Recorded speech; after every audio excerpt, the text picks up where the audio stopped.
Sófia, capital da Bulgária, é a maior cidade búlgara, com uma população aproximada de 1.450.000 pessoas. É a 12ª maior cidade da União Europeia. Está localizada a oeste da Bulgária. É o centro administrativo, cultural e econômico, concentrando uma das maiores universidades europeias. Sófia é uma das capitais mais antigas da Europa. Sua história remonta ao século XVIII a.C., quando a tribo dos Trácios estabeleceu um assentamento na região. Durante a sua existência, teve vários nomes. Passou a se chamar Sófia em 1376. Sófia é o nome da Marte cristã que foi obrigada a presenciar a tortura e morte de 3 filhas por ordem do imperador romano Adriano. Este país é o berço de nascimento do escritor Ilko Minev, que nasceu a 3 de maio de 1946. Os homens que lograram êxito em suas histórias tiveram como principais atributos a coragem, a fé e o espírito empreendedor. São, sobretudo, seres que acreditaram e acreditam nos seus sonhos e projetos. A história exemplar de Ilko Minev é ilustrativa da capacidade de superação e realização do ser humano. Ilko Minev faz parte da linhagem de homens que, trabalhando muito, foram fortes para vencer o desconhecido, superar os próprios limites e construir uma história vitoriosa e edificante, inclusive na literatura. Por força de seu trabalho e de sua liderança, tornou-se um dos empreendedores mais respeitados na Amazônia. Ilko Minev transformou o Amazonas e a Amazônia na razão de sua vida. Procurou conhecer os espaços, anseios da nossa terra, em todos os aspectos. Há mais de 40 anos, provou aos menos entusiastas que a Amazônia é capaz de conquistar suas aspirações como parte integrante do Brasil. É casado com a senhora Nora Benchimol Minev, pai de Denis Benchimol Minev e Lana Benchimol Minev. Como escritor, escreveu seu primeiro livro com o título Onde Estão as Flores, já traduzido para o búlgaro e para o inglês. Sua obra literária é de beleza incomparável e uma harmonia com o equilíbrio que faz alcançar o mais profundo da sensibilidade de seus leitores. A história da Amazônia, desde os remotos tempos, foi extraordinariamente marcada por resistentes imigrantes que promoveram os pilares dentro de suas tradições. No caso do nosso homenageado, a tradição hebraica, com respeito ao sagrado estendido a tantos outros que aqui chegaram para trabalhar e reverenciar os mistérios da nossa floresta. Todos estes homens que aqui aportaram, prosseguiram suas vidas promovendo, através do trabalho, dias melhores para a nossa região. Valeu a pena, Ilko Minev, te receber no seio da nossa floresta. Seja bem-vindo ao programa Documentos da Amazônia. Hoje, contaremos a história de um imigrante búlgaro para a Amazônia. Meu pai, ele nasceu num contexto de Guerra Fria, um contexto que não existe mais, mas que naquela época era talvez o fator central no mundo, né? Você tinha de um lado o mundo comunista, no qual ele nasceu e cresceu, e do outro lado o mundo capitalista. E na Bulgária ele cresceu dentro daquele sistema em que o governo monitora todas as suas ações, tem informantes a seu respeito. Ele tinha, por exemplo, um informante que monitorava as ações dele para saber se ele estava tendo alguma, por exemplo, atividade subversiva. E todas as pessoas na Bulgária naquela altura tinham. Por exemplo, ele uma vez foi levado a ser interrogado na polícia por ter participado de uma festa onde tinha se ouvido músicas do Elvis Presley. E Elvis Presley, obviamente, era o símbolo dos Estados Unidos naquela altura, e com isso era proibido na Bulgária e qualquer país no eixo da União Soviética. Era uma vez um jovem judeu com ideais políticos e liberdade de expressão muito forte. Então, morava na longínqua Bulgária e resolveu que tinha que botar esses sentimentos para fora. Então, o jeito era sair da Bulgária. E isso, os tios e primos que moravam no Brasil ajudaram essa saída da cortina de ferro.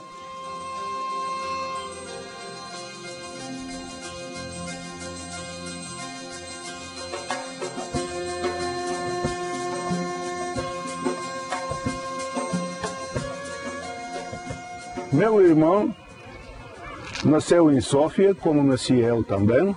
Sófia é a cidade, a capital do país. E a gente terminou o colégio lá, nessa cidade. Eu me formei na universidade, Ilko começou a estudar na universidade e depois ele teve alguns problemas políticos e ele depois fugiu para a Bélgica. A gente cresceu junto até os 2 anos de idade, do qual obviamente eu não lembro mais absolutamente nada. E depois eu fui embora com meus pais emigraram para o Brasil. A gente se reencontrou 24 anos depois, que foi quando o Ilko saiu da Bulgária e eu participei da saída dele, que não foi totalmente normal. Na verdade, foi através de caminhadas e caminhos para chegar primeiro na Áustria, depois na Alemanha, depois ele continuou para a Bélgica, morou um tempo lá, e aí ele veio para São Paulo para ficar com a gente. Só que depois de muito pouco tempo surgiu uma oportunidade dentro da mesma empresa que ele começou a trabalhar em São Paulo, dele ir para Manaus, passar uns 6 meses lá, na abertura de uma fábrica na Zona Franca.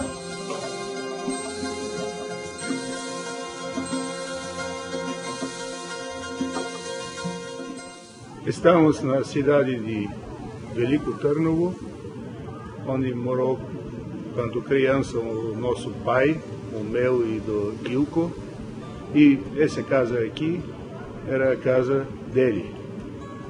Hoje em dia não é mais propriedade da família, mas ainda está em pé e em boas condições.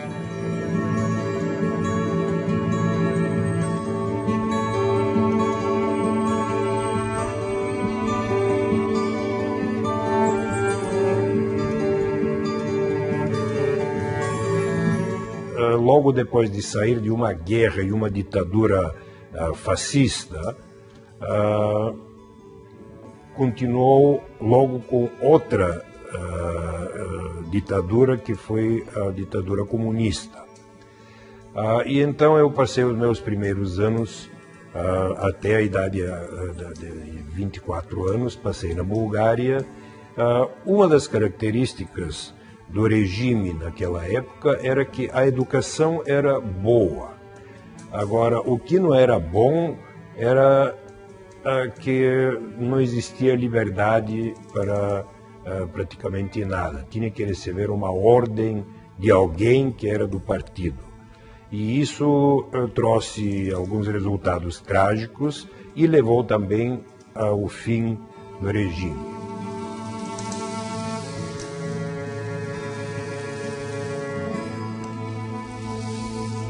Apesar das dificuldades enfrentadas, A educação e o amor pelo saber sempre foram importantes para este ilustre imigrante.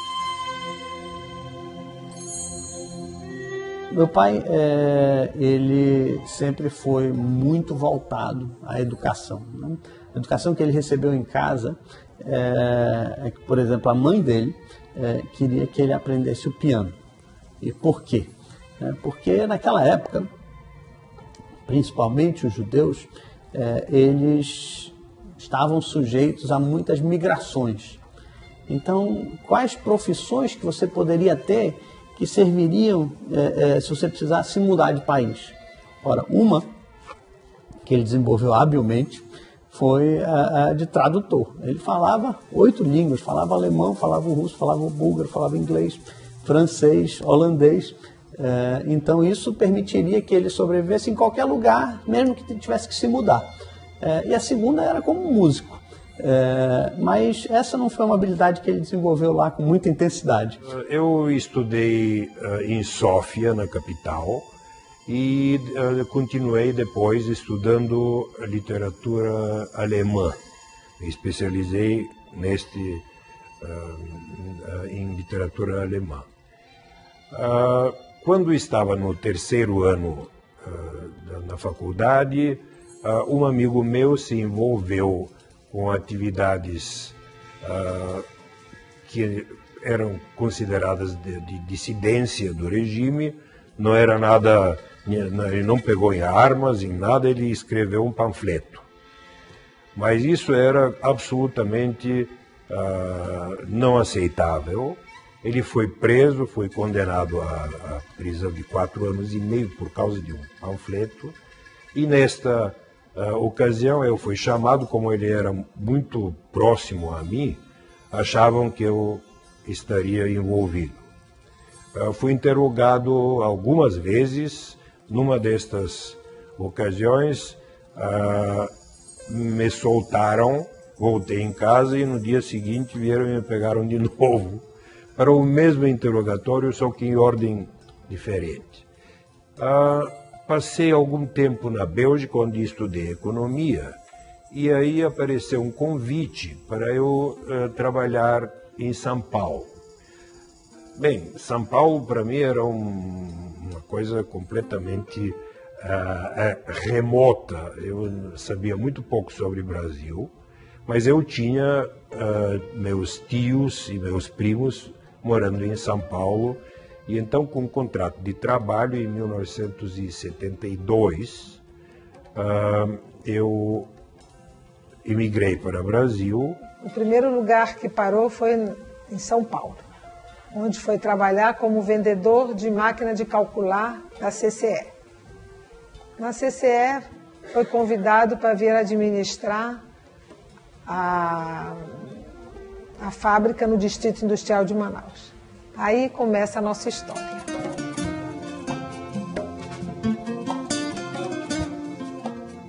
Uma das coisas que mais me marca na história do meu pai é a capacidade dele de acreditar nos seus sonhos.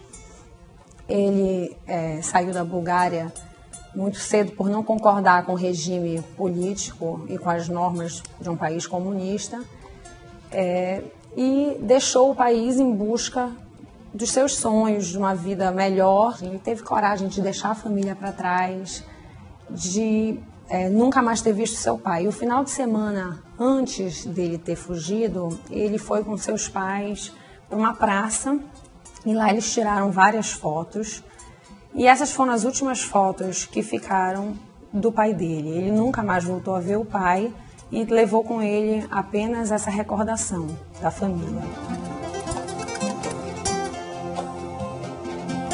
Cheguei em Manaus no dia 2 de dezembro de 1972, sem ter ideia o que me esperava.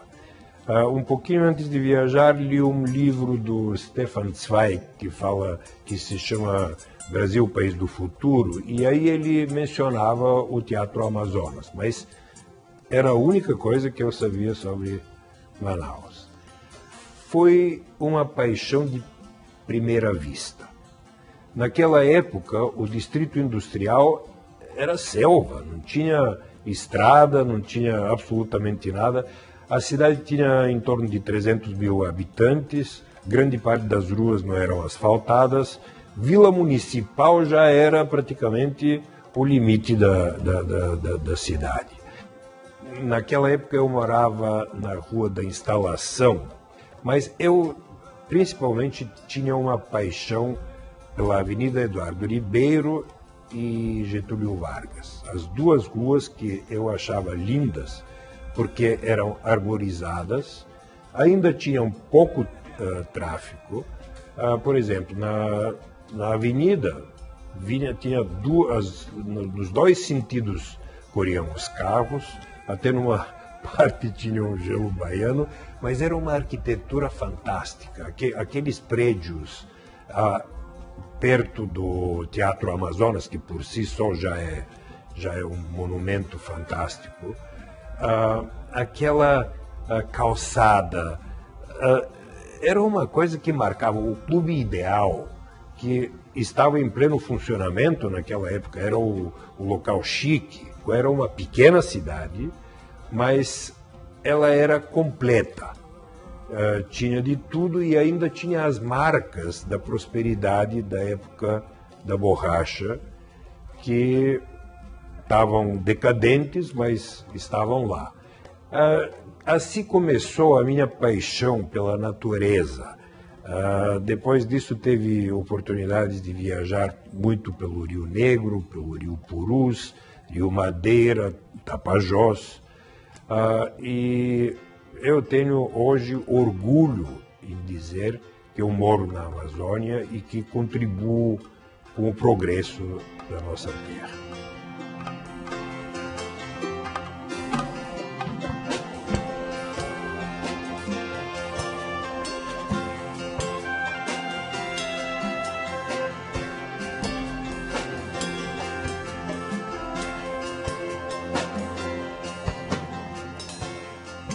Depois de alguns anos na CCE, eu fui trabalhar na Bemol, conheci Samuel Benchimol, que foi um grande mentor meu, que me ensinou praticamente tudo que eu sei sobre a Amazônia e que, além de sogro, foi um grande amigo. O Ilco é para mim como se fosse um irmão muito querido. Ele é uma pessoa desprovida de qualquer interesse. É uma pessoa honesta, trabalhador, dinâmico e corajoso. Sair de um país como a Bulgária e vir arriscar a vida no Brasil, um país desconhecido, mas muito amado. E se deu muito bem. Foi para São Paulo, trabalhou, veio para Manaus, trabalhou e conheceu uma pessoa que para mim é muito querida, a Norinha. Passei praticamente 40 anos trabalhando na Bemol, contribuí com o progresso da empresa, tanto da Bemol quanto da Fogás.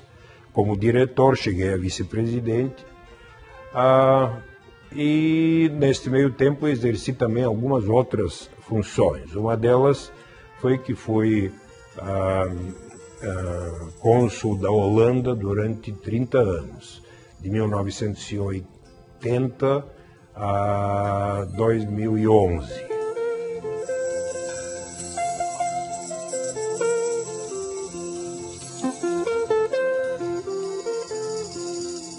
Uma nova família composta por pessoas idôneas.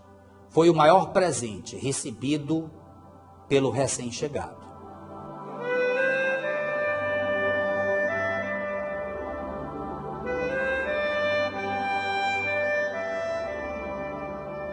Pelo histórico europeu do meu pai, de sempre estar estudando e por vir de uma família judaica, ele sempre buscou que nós estudássemos bastante, nos aprimorássemos e fôssemos estudar fora do Brasil. Então, desde pequenos, nós crescemos com essa meta, né? Não era uma coisa que a gente cresceu sendo trabalhado para isso, indo para colônias de férias, fazendo viagens para aprender línguas. Então, ele sempre teve muito essa cultura do aprendizado, da educação. E eu acho que isso é um presente que ele deixa para a gente, pois a educação da gente faz toda a diferença.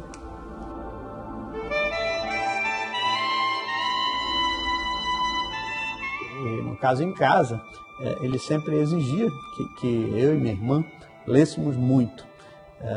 Então, por exemplo, os clássicos que ele cresceu lendo, Os Miseráveis, né, o Corcunda de Notre Dame, o Guerra e Paz, de Tolstói, esses eram livros grossíssimos. E para uma criança de 11, 12 anos, aquilo era quase que um desafio, tentar ler um livro daqueles, mas ele sempre acompanhava. Todo dia no almoço perguntava quantas páginas leu de ontem para hoje. E me conta o que tu leste, e me conta a história e o que tu achaste. Essa, assim, boa parte da nossa infância foi buscando esse aprendizado, essa cultura que ele cresceu dentro, né? Cresceu numa cultura europeia, no leste europeu também muito voltado à leitura e literatura. Ele, por exemplo, desde pequeno, ele sempre buscou que nós fôssemos os melhores possíveis, competitivos com o conhecimento. E acho que só relaxou um pouco, uma vez que a gente já estava, tanto eu e minha irmã, impulsionados e gostando de estudar e gostando de ler.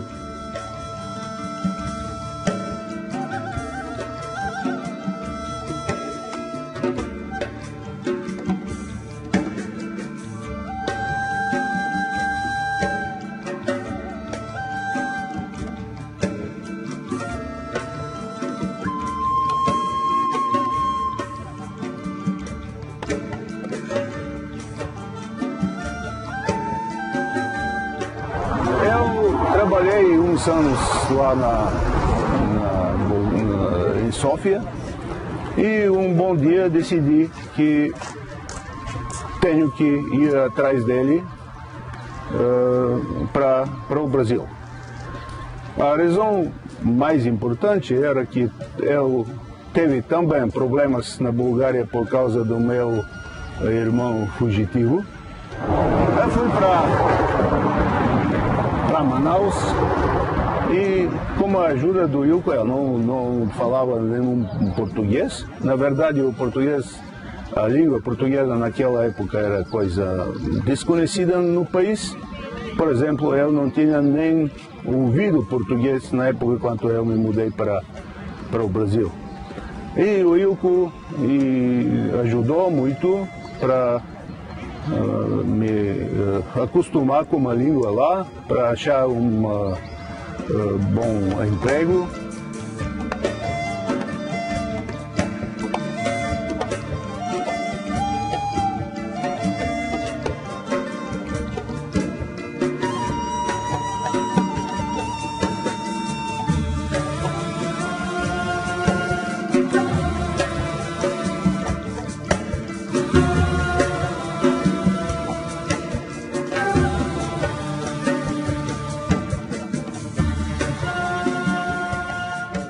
Nós nos conhecemos num clube judaico chamado Grêmio Sion.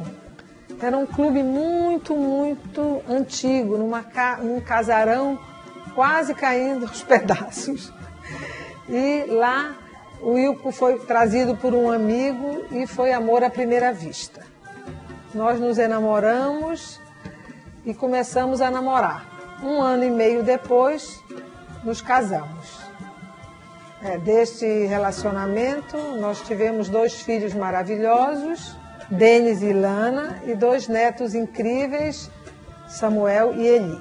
Nessa parte da nossa vida, criando nossos filhos, sempre com muita dedicação, muita atenção. O Ilko foi um excelente pai e também muito devotado para o trabalho. Nessa época, começou a trabalhar na Bemol, onde foi fundado um departamento de atacado para ele e depois como executivo ao longo de 40 anos. Nós temos uma afinidade muito grande com a região. O Ilco se tornou um verdadeiro caboclo. A nossa família aceitou o Ilco com um grande carinho e amor. Ele é amigo de todos os benchimol que residem em qualquer lugar do mundo. Ele é dedicado, carinhoso com todos, amigo do Saul, meu irmão, amigo do Alberto, meu irmão, amigo de todos e muito meu amigo.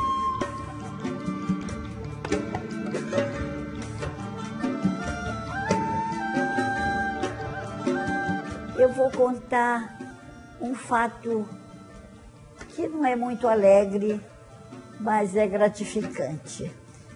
O meu pai estava no leito da morte e o Ilco e a Nora iam se casar. Neste dia, 24 de dezembro, há 40 anos atrás. E eu era a única filha mulher do meu pai e da minha mãe. E o meu pai, ainda lúcido no leito da morte, disse para mim assim: você não vai se vestir para o casamento da Nora e do Ilco? Eu disse: não vou.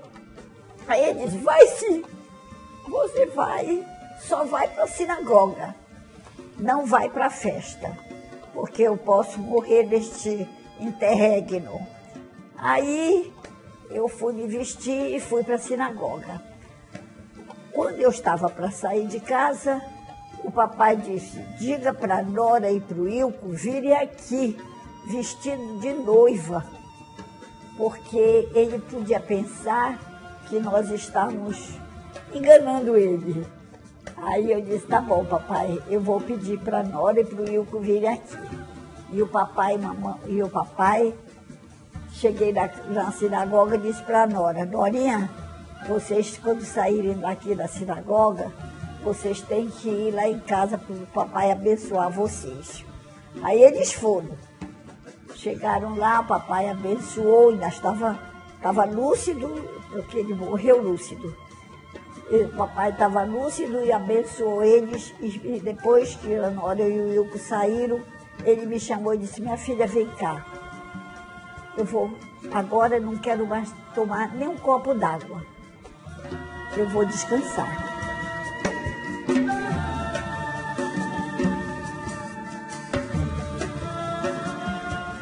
Tenho uma família maravilhosa. Os meus filhos, Denis e Luana, hoje fazem parte da administração da Bemol e Fogás.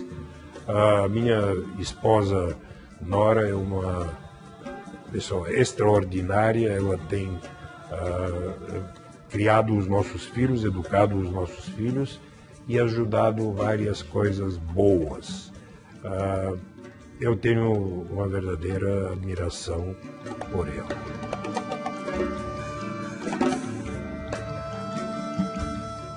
O amor pela literatura sempre esteve presente na vida deste grande homem, que viu os seus sonhos materializar-se com a publicação de sua primeira obra.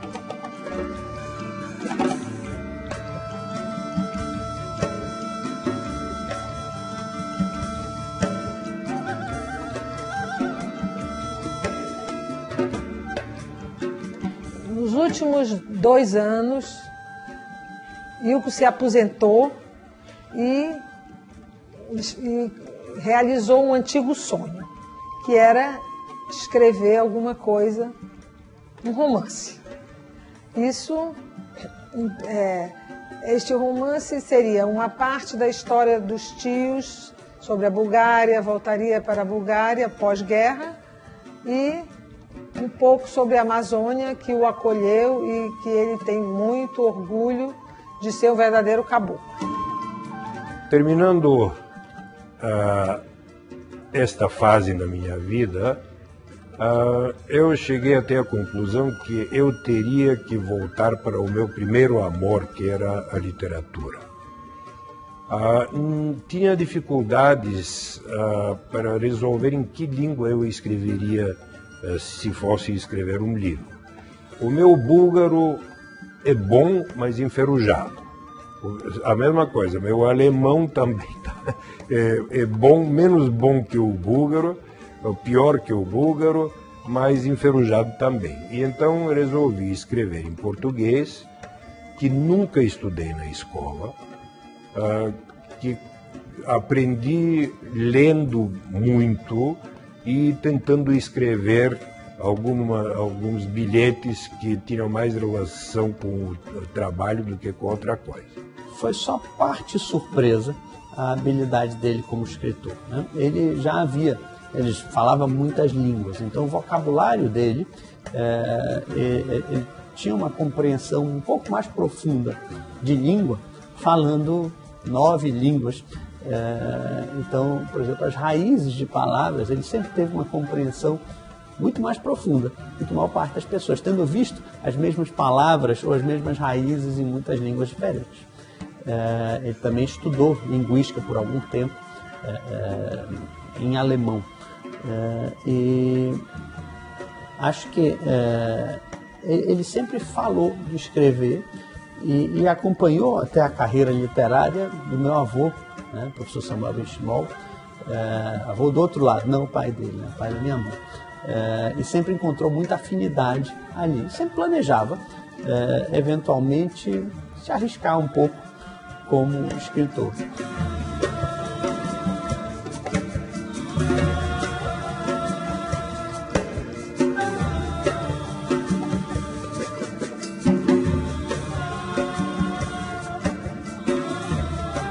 Eu tinha na mão uma fantástica história, que era a história do salvamento dos 50 mil judeus durante a Segunda Guerra Mundial na Bulgária. É um fato pouco conhecido. As pessoas sabem muito sobre Dinamarca, que salvou seus judeus, sabem sobre Holanda, que tinha abrigado Anne Frank e muitos outros. Só que a Bulgária, por uma ou outra razão, ficou em escanteio.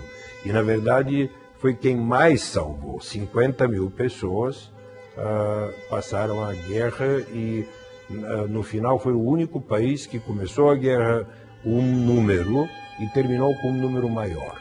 Então, eu conhecia esta história, conhecia dos meus pais uma outra história que eu considero fantástica, que é a história do Albert Göring, que era irmão do segundo homem da Alemanha nazista, um carrasco, só que o irmão foi um outro Schindler e salvou a vida de algumas centenas, pelo menos, de judeus.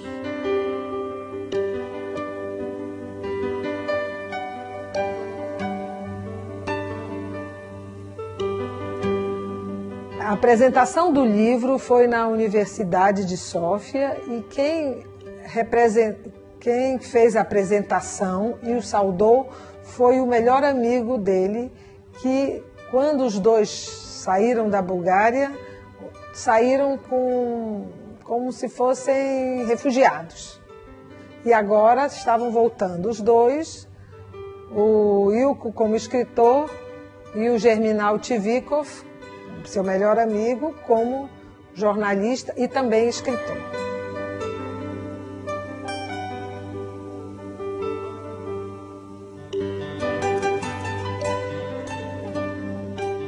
Recentemente voltamos para a Bulgária a convite da comunidade judaica em Plovdiv e Sófia e foi uma sensação muito gratificante, tanto para ele quanto para mim, porque ele contou a história, relatou todos os casos e as pessoas ficaram muito emocionadas e muito interessadas em toda a vida especial que ele teve na Bulgária.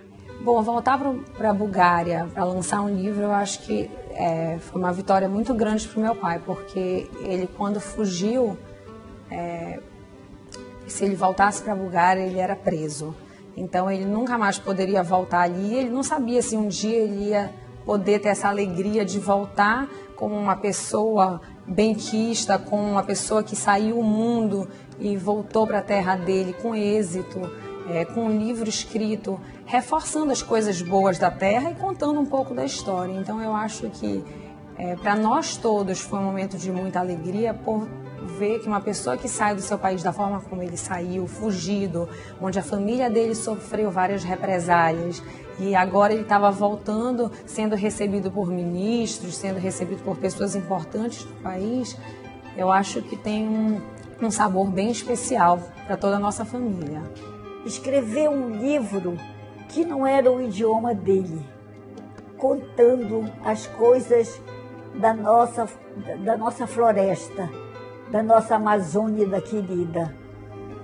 O Ilco é essa pessoa que eu considero uma pessoa especial. Foi surpresa que ele escrevesse com tanta fluência em português. Porque o que a gente imaginou é que talvez ele não falasse bem nenhuma das 9 línguas, bem o suficiente, por não ter passado uma vida inteira praticando e treinando nela. Mas acabou saindo em português, é um livro muito fluido e bastante impressionante. E acho que assim, um primeiro passo numa nova carreira, numa nova frente de trabalho, né, que ele tem, assim, acho que os próximos 30, 40 anos para desenvolver.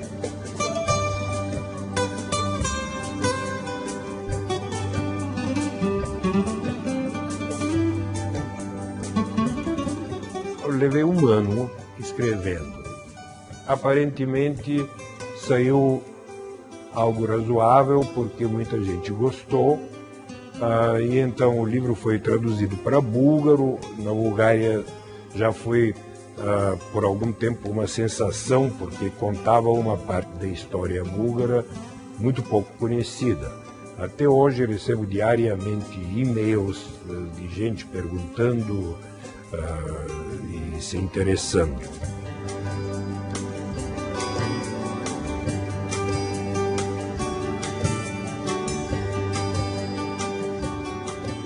Com amor à primeira vista, Ilco Minevich se apaixonou pela Amazônia e fincou raízes que ultrapassaram as barreiras culturais.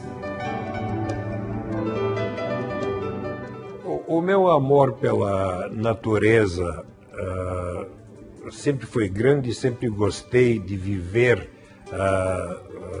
no Rio, fiz vários passeios e de vez em quando, quase uma vez por ano, a gente organizava um passeio na floresta, ou de caiaque, ou de canoa, em algum rio menos conhecido.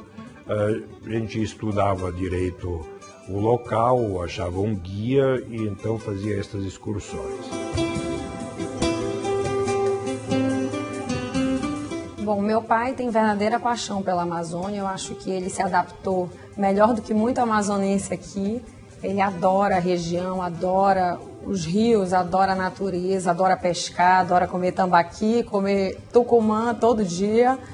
E ele criou um amor pela essa terra, como se fosse a terra natal dele mesmo. Já vive aqui mais anos do que viveu na Bulgária. Então, nós somos amazonenses com muito orgulho e ele acho que já pode dizer isso também. A Amazônia é o lugar onde ele mais se sente à vontade no mundo. Ele, obviamente, como imigrante, ele teve que flutuar de país para país ao longo da sua vida, mas é aqui que ele parou, é aqui que ele fez sua vida, sua carreira, e hoje está meio aposentado, né? Está começando uma segunda carreira. E aqui, as atividades que ele gosta, foi em boa parte aqui, né? Ele adora pescar e adora passear na floresta. Há 8 anos atrás, fizemos uma que acabou em desastre pela falta de bom planejamento. Eu reconheço que a culpa foi em grande parte minha. Foi, obviamente, uma um período de 4 dias para mim e 5 para Denis, de bastante grande nervosismo, mas também teve o seu lado engraçado. Quando um jornalista perguntou ao meu cunhado o que eu trabalhava, ele pensou em não envolver o nome das empresas e disse, ele é cônsul da Holanda. Só que o resultado foi que a notícia virou internacional. E aí foi publicada por tudo que é jornal e tudo que é rádio e alguns canais de televisão e o negócio estourou. Nesta altura aconteceu na Bulgária uma coisa interessante. Por exemplo, o meu irmão pegou um táxi e o chofer de táxi virou para ele e disse, sabe que um búlgaro louco se perdeu na floresta amazônica? Quando meu irmão soube, ele pensou, existe uma chance enorme que este louco seja meu irmão.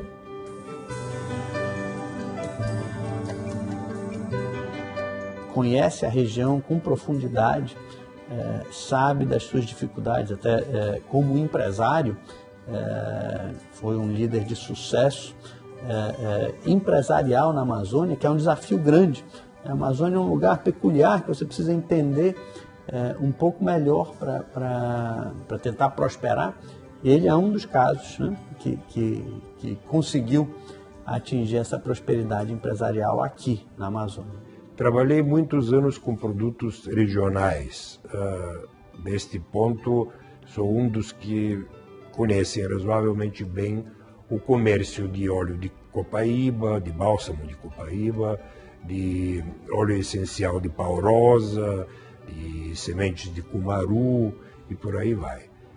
E esta é uma memória que está se perdendo, porque cada vez menos o extrativismo está pesando na economia da Amazônia. Algo que eu acredito que seja errado. Nós deveríamos incentivar isto de uma maneira controlada, de uma maneira que não agredisse a natureza.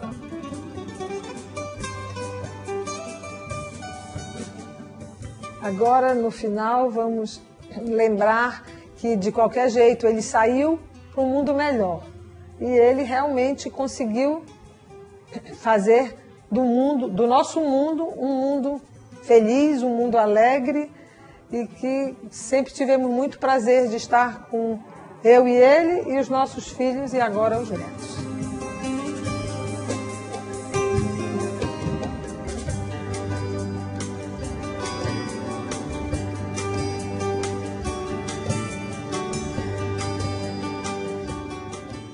Muita gente quer saber o que eu pretendo fazer depois deste livro. E eu confesso que escrever e se coçar é só começar. Então, estou com apetite e já estou escrevendo um segundo livro que tem bastante a ver com o primeiro. Eu acho que aprendi muita coisa. A gente, quando escreve o primeiro livro, comete também todos os erros que tem direito. No segundo, a gente pode corrigir um pouco.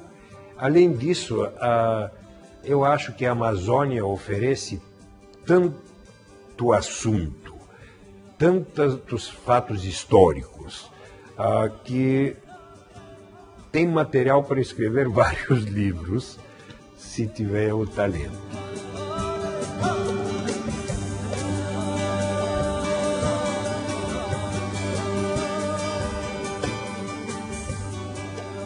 Sonhar e acreditar. Dessas duas qualidades resultam as realizações sociais e os afazeres do espírito humano. Fatores indispensáveis para a perpetuação das aspirações enobrecedoras e a construção de possibilidades efetivas para a existência humana. Ilko Menev promove toda a geração, forja novos padrões, valores e atitudes sobre a vida e a sociedade em que estabelecem. Esses caminhos que se descortinam e resultam do entusiasmo, do trabalho, da fé na crença de um novo porvir. A existência é fruto de um diálogo com o passado, das projeções em relação ao futuro. A história de um povo, de uma nação, é feita por homens e mulheres. Afinal, o homem faz a sua história e a história faz o homem. Ilco Mineve, trouxestes para um cenáculo da floresta amazônia o teu trabalho, a dedicação e a tua literatura.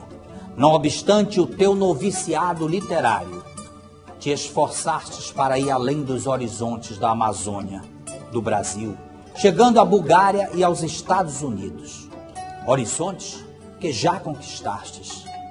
Aprendestes com o velho Samuel Isaac Benchimol, que permanece vivo em nossa memória e nos fala como se fossem vozes dos sinos, de que falam os escritores, com o soluço literário a irradiar suas gargantas de bronze para repercutir nos instantes de saudade a memória dos nossos corações. Por isso, dobram-se os sinos e os carrilhões em dobres dolentes para exaltar tua permanência entre nós. As sociedades que escreveram seus nomes para a história foram e consagram significado especial ao saber. Isto é, a Bulgária te deu o saber. Afinal, falas búlgaro, português, alemão, inglês, holandês, espanhol e russo. Eis aí o diferencial que distingue as almas nobres daqueles que vivem às sombras ou se escondem com a pequenez de seus sentimentos. A trajetória de Ilco Mineve é reveladora de seus múltiplos compromissos com a vida, com a família e especialmente com a Amazônia.